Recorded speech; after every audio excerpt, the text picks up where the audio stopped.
Kindly recite Surah Fatiha for the grandfather of Mehraban Ali, Sayyid Hussain Shah Shamsi Sabzawari Tabrizi.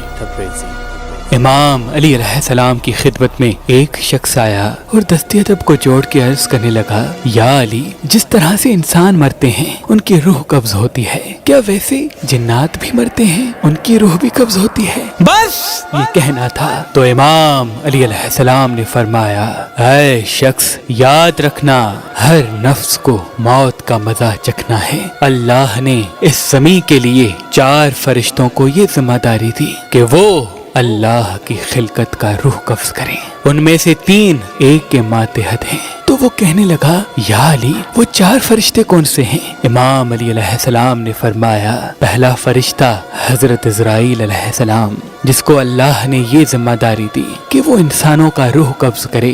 دوسرا فرشتہ شہ مسرائیل، جو حضرت عزرائیل کے ماتحت ہوتا ہے، اور اللہ نے اس کو یہ ذمہ داری دی کہ وہ جنات کا روح قبض کرے۔ تیسرا فرشتہ کہ حسم امرائیل، اللہ نے اس کو یہ ذمہ داری دی کہ زمین پہ جتنے جانور، کیڑے مکوڑے یا پانی میں رہنے والی مخلوقات جو اپنا وجود رکھتی ہیں، ان کا روح یہ قبض کرے۔ یہ بھی حضرت عزرائیل علیہ السلام کے ماتحت ہے۔ اور چوتھا فرشتہ آدم ممکائیل، اللہ نے اس کو یہ ذمہ داری دی کہ درخت، پیڑ پودوں کی روح قبض کرے۔ یہ بھی حضرت عزرائیل علیہ السلام کے ماتحت ہے۔ یاد رکھنا، اللہ نے جنات میں سے صرف ایک جن جس کو اپنی دربار سے نکال دیا، جس کو دنیا شیطان کے نام سے یاد رکھتی ہے، اس کو یہ مہلت دی کہ وہ قیامت تک جوان رہے، زندہ رہے۔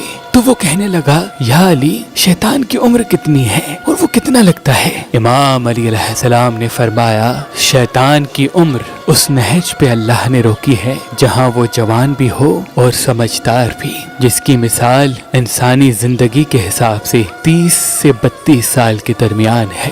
اے شخص، زندگی کی سب سے بڑی حقیقت موت ہے۔ تو وہ کہنے لگا، یا علی، جنات کی موت کس طرح سے ہوتی ہے؟ ان کا روح کس طرح سے قبض ہوتا ہے؟ بات جب یہاں تک پہنچی تو امام علی علیہ السلام نے فرمایا، اللہ نے جنات کے موت کا سبب ان 3 چیزوں میں رکھا ہے، پہلا مٹی، دوسرا آسمان سے برسنے والا پانی، اور تیسرا شہد۔ جب جنات کی زندگی اختتام کو جاتی ہے تو شہ مسرائیل جنت میں شہد کی نہر سے چند قطرے شہد کے اٹھا کے جنات کے ماتھے پہ رکھتے ہیں، اور یوں جنات تڑپ اٹھتے ہیں۔ اور پھر وہ جن جو اللہ کے قوانین کو تسلیم کرتے ہیں، مومنین کے دوست ہوتے ہیں، ان کو اس وقت اس شہد کے مزے کا لطف محسوس ہوتا ہے۔ لیکن جو جن شیطان کے حکم کو تسلیم کرتے رہتے ہیں، انسانوں کو گمراہ کرنے میں شیطان کی مدد کرتے ہیں، اس وقت وہ چیخنے لگتے ہیں اور کہنے لگتے ہیں